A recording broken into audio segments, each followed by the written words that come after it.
ನಾನು ಮತ್ತೊಂದು ವಿಷಯ ಅಲ್ಲಿ ಅಬ್ಸರ್ವ್ ಮಾಡಿರೋರೇ ಹೇಳಿದ್ರು, ಎಷ್ಟು ಜನ ಹೇಳ್ತಾರೆ ನಿಮ್ಗೆ ಅನ್ಬೇಡಿ, ನನ್ನ ಜರ್ನಲಿಸ್ಟ್ ಹೇಳ್ತಿರ್ತಾರೆ.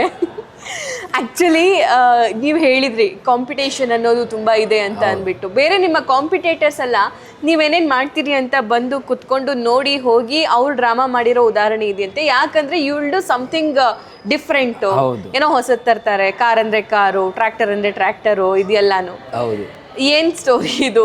ಏನಿಲ್ಲ, ಅದು ನಮ್ಮ ತಂದೆಯವರು ಒಂದು 2-3 ಸಲ ಟ್ರೈ ಮಾಡಿದ್ರು. ನಾನು ಪ್ರತಿ ವರ್ಷ ಏನಾದರೂ ಡಿಫ್ರೆಂಟ್ ಇರಬೇಕಲ್ಲ. ಮತ್ತು ತಾಳಿಕೋಟಿ ಕಂಪ್ನಿ ಬರತೈತಿ, ರಾಜೂರ್ ಕಂಪ್ನಿ ಬರತೈತಿ, ಅಲ್ಲಿ ನಾವು ಓದಿವಿ ಅಂದರೆ ಜನರದ ಎಕ್ಸ್ಪೆಕ್ಟೇಷನ್ 100% ಇರ್ತೈತಿ. ಯಾಕೆ ಆ ಜಾತ್ರೆನ ಹಂಗಿರೋದ್ರಿಂದ 20 ವರ್ಷದಿಂದ ನಾವು ಆ ಜಾತ್ರೆನ ಆಳ್ತಾ ಇದ್ವಿ, ಕೆಲಸ ಮಾಡ್ತಿಲ್ಲ, ಆಳ್ತಾ ಇದ್ವಿ, ನಮ್ಮದೇ ಚಾಪ್ ಮೂಡಿಸಿ. ಸೊ ನಾವು ಒಂದು 2-3 ದಿವಸ ಬಿಫೋರ್ ಚಾಲೂ ಮಾಡಿರ್ತಿದ್ವಿ, ಎಲ್ಲ ಗೊತ್ತಾಗಲಿ ಗಾಡಿ ಬರೋದು. ಸಡನ್ನಾಗಿ ಅವತ್ತು ಅಂದಮೇಲೆ ಎಲ್ಲ ಹೆಚ್ಚು ಕಡಿಮೆ. ಎಷ್ಟೋ ಜನ ಮಾಲೀಕರುಗಳು ಬಂದು ಓಪನಿಂಗ್ ದಿವಸ ನೋಡಿ ನಾನು ಸೆಲೆಕ್ಟ್ ಮಾಡೋ ಸಾಂಗ್ ವಿಚಾರ ಮಾಡ್ತಿರ್ತಾರೆ, ಮೊದಲು ಯಾವ ಸೆಲೆಕ್ಟ್ ಮಾಡ ನೀವು ಸಾಂಗು, ಅಂಥದ್ದು ಗಾಡಿ ಹೆಂಗೆ ತರ್ತಾನೆ, ಕೆಲವೊಂದು ಟ್ರಿಕ್ ಸೀನ್ಗಳೆಲ್ಲ ಯೂಸ್ ಮಾಡಿರ್ತೀನಿ. ದೊಡ್ಡ ದೊಡ್ಡ ಹಾರ್ಟಲ್ಲಿ ಹೆಂಗೆ ಎಂಟ್ರಿ ಆಗಬೇಕು ಎಲ್ಲ ಅವಾಗೇ ಮಾಡಿದ್ದು. ಅದನ್ನ ಅಂಥವೆಲ್ಲ ಮಾಡಿ ಇವತ್ತಿಗೂ ಅದನ್ನ ಕಾಪಿ ಪೇಸ್ಟ್ ಮಾಡಿ ಎಷ್ಟೋ ಜನ ಮಾಡ್ತಾರೆ, ನಮ್ಮವರೆಲ್ಲ ಅಂತೇಳಿ ಸುಮ್ಮನೆ. ನಿಮ್ಮ ಫೇಮಸ್ ಡೈಲಾಗ್ಸ್, ನೀವು ಈ ಡೈಲಾಗ್ ಹೇಳಿದ ತಕ್ಷಣನೇ, ಎಂಟ್ರಿ ಆದ ತಕ್ಷಣನೇ ಕೇಕೆ ಚಪ್ಪಾಳೆ ಇರುತ್ತೆ ಅಲ್ಲಿ, ಐ ನೋ ದ್ಯಾಟ್. ಬಟ್ ಯಾವುದಾದ್ರೂ ಸಾಂಗ್ ಅಥವಾ ಯಾವುದಾದ್ರೂ ಡೈಲಾಗ್? ಸಾಂಗ್ಸ್ ಅಂತೂ ಆಲ್ಮೋಸ್ಟ್ ಅಲ್ಲಿ ಮೂವಿದೇ ಮಾಡಿರ್ತೀನಿ, ಯಾವ್ದಾದ್ರು ಆ ವರ್ಷ ಯಾವ್ದು ಹಿಟ್ ಆಗಿರ್ತೈತೆ ನೋಡಿಕೊಂಡು. ಡೈಲಾಗ್ಸ್ ಅಂತೂ ಬೇಜಾನದು, ನಾನು ಪದೇ ಪದೇ ಒಂದು 2-3 ನಂಗೆ ಬೇಕೇ ಬೇಕು. ಮಾನವಂತರ ಮನೆತನ ಅಂತೇಳಿ, ಅದರಲ್ಲೊಂದು ದೊಡ್ಡ ಮನೆತನ ಸ್ಟೋರಿ. ವಿಲನ್ ಹೇಳೋ ಡೈಲಾಗ್ ಅದು, ಮಲ್ಲಪ್ಪ ಕುಸ್ತಿ ಕಣದಾಗ ನಿಂತು ಬರೇ ತೊಡೆ ತಟ್ಟಿದ್ರೆ ಸಾಕು, ಎದುರಾಳಿ ಎದೆ ನಡೆಸೋನಿಗೆ ಪಕ್ಕಾ ಪೈಲ್ವಾನ ಅಂತಾರೆ.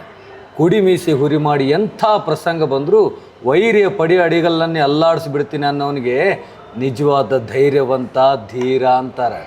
ಪುಕ್ಕರ ಮುಂದೆ ಪೌರುಷ ಕೊಚ್ಗಳು ನಿನ್ನಂಥವನಿಗೆ ಉತ್ತರ ಭೂಪ ಅಂತಾರೆ.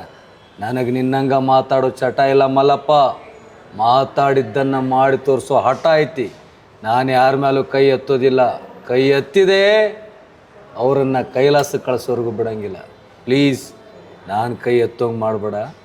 ಇದೊಂದೊಂದು ಎಂಟ್ರಿ ಡೈಲಾಗ್. ಈ ಡೈಲಾಗಕ್ಕೆ ಅಥವಾ ಈ ಡ್ರಾಮಾಕ್ಕೆ ನಂಗೆ ಸಿಕ್ಕಾಪಟ್ಟೆ ಫೇಮಸ್. ನಾನು ಮಾನವಂತರ ಮನೆತನ ಅಂತ ಹೀರೋ ಕ್ಯಾರೆಕ್ಟರ್, ಅದೊಂಥರ ವಿಷ್ಣುವರ್ಧನ್ ಅವ್ರ ಸಿಂಹಾದ್ರಿ ಸಿಂಹ ಕ್ಯಾರೆಕ್ಟರ್ ಥರ. ನನಗೀಗ ರವಿಚಂದ್ರನ್ ಕ್ಯಾರೆಕ್ಟರ್ ಬೇಕು. ಓ ಗಾಡ್, ರವಿಚಂದ್ರನ್ ಕ್ಯಾರೆಕ್ಟರ್ ಬಂದ್ರೆ ಕಷ್ಟ. ಅವಳ ಹೆಸರು ಸಾವಿತ್ರಿ ಅಂತ, ಸುಂದರ ರೂಪ, ಮಾತಿನಲ್ಲಿ ಮಾಧುರ್ಯ, 18 ತುಂಬಿದ ತುಂಬು ಯೌವನ, ಹಸಿಮಣಿ ಮೇಲೆ ಕುಳಿತು ಅಕ್ಷತೆ ಹಾಕ್ಸ್ಕೊಳ್ಳೋ ವಯಸ್ಸು. ಆಹಾ, ಪುಣ್ಯ ಮಾಡಿರ್ಬೇಕು ಇಂಥವಳನ್ನು ಪಡೆಯೋದಕ್ಕೆ. ಒಂದು ವೇಳೆ ಇವಳೇ ಏನಾದರೂ ನನ್ನವಳಾದರೆ.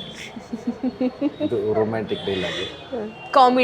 ಕಾಮಿಡಿ ನಾನು ವಿಶೇಷವಾಗಿ ಮಾಡಿಲ್ಲ, ಯಾವಾಗಾದ್ರೂ ಮಾಡಿದಾಗ ಅವಾಗ ಹೋಗಿ ಸೇರಿಸಿ ಗೊತ್ತಿರ್ತೀನಿ. ಕಾಮಿಡಿ ಮಾಡಬೇಡ ಅಂತ ಸಜೆಷನ್ ಕೊಡ್ತಾರೆ ಎಷ್ಟೋ ಜನ, ಯಾಕೋ ಗೊತ್ತಿಲ್ಲ, ಒಂದ್ಸಲ ಟ್ರೈ ಮಾಡ್ತೀನಿ. ಮಾಡ್ತೀನಿ ಖಂಡಿತ. ಓಕೆ, ಸೊ ವಿಲನ್ ಕ್ಯಾರೆಕ್ಟರ್ ನಮ್ದೊಂದು ವಿಲನ್ ಹಳ್ಳಿ ಹುಡುಗಿ ಮೊಸರು ಗಿಡಿಗೆ ಅಂತ, ಅದರಲ್ಲಿ ಬ್ಯಾಂಕ್ ಮ್ಯಾನೇಜರ್ ಕ್ಯಾರೆಕ್ಟ್ರು. ನಮ್ಮ ಫ್ರೆಂಡನ್ನು ಹೆಂಡತಿಗೆ ಲೈನ್ ನೋಡ್ತಿರ್ತೀನಿ, ಆ ಸೀನ್ ಅದು. ವಾಟ್ ಎ ಬ್ಯೂಟಿಫುಲ್ ಫಿಗರ್, ಏನು ಇವಳ ಸೌಂದರ್ಯ, ಕೆಂಗುಲಾಬಿಯನ್ನು ನಾಚಿಸುವಂಥ ಕೆನ್ನೆಗಳು. ಲೆಟ್ ಮಿ ಟ್ರೈ, ಇವಳನ್ನು ನಾನೇ ಟ್ರೈ ಮಾಡಿದ್ರೆ ಹೇಗೆ.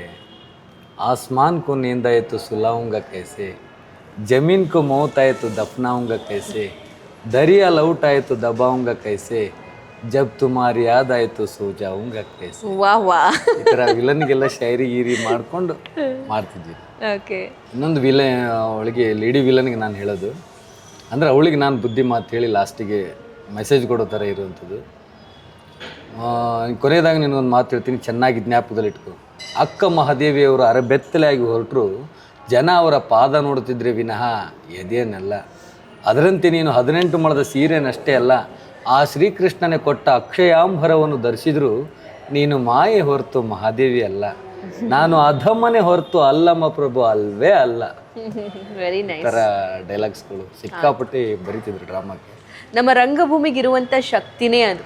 ಕೇವಲ ಅಲ್ಲಿ ಆ ಸನ್ನಿವೇಶಕ್ಕೆ ತಕ್ಕಂಗೆ ಡ್ರಾಮಾ ಕ್ರಿಯೇಟ್ ಮಾಡೋದು ಮತ್ತೊಂದು ಅನ್ನೋದಷ್ಟೇ ಅಲ್ಲ. ನಮ್ಮ ಮಹಾಪುರುಷರು ಅಥವಾ ಮಹಾನ್ ಮಹಿಳೆಯರು ಯಾರೆಲ್ಲ ಇದ್ದಾರೋ, ನಮ್ಗೆ ಸಮಾಜ ಸುಧಾರಕರು ಅಂತ ಏನೆಲ್ಲ ಕರೀತು, ಅವ್ರ ಬಗ್ಗೆನೂ ಕೂಡ ಅವ್ರು ಆಕ್ಚುಲಿ ಏನ್ ಮಾಡಿದ್ರು, ಯಾತಕ್ಕೋಸ್ಕರ ಹಂಗಿದ್ರು ನೋಡಿ. ಅಕ್ಕ ಮಹಾದೇವಿ ಬಗ್ಗೆ ಹೇಳಿದ್ರೆ ಎಂಥ ಅರ್ಥ ಇದೆ ಅದರಲ್ಲಿ ಅಂತ. ಯಾಕಂದ್ರೆ ಅವಳು ಅದಕ್ಕೆ ಅಪೋಸಿಟ್ ಆಗಿರ್ತಾಳೆ ಅವಳು, ಅದಕ್ಕೋಸ್ಕರ ಅಂಥವ್ರು ಉದಾಹರಣೆ ಕೊಟ್ಟು ನೀನು ಹಿಂಗೆ ತಿದ್ದುಕೊಂಡು ಬದುಕಮ್ಮ ಅಂತ ಹೇಳೋದು ಆ ಥರ ಚೆಂದಿಗೆ ಹೇಳ್ತಿದ್ರು ಕವಿಗಳು. ಈಗಿನವರೆಲ್ಲ ಎಲ್ಲ ಕಷ್ಟ. ಸರಿ.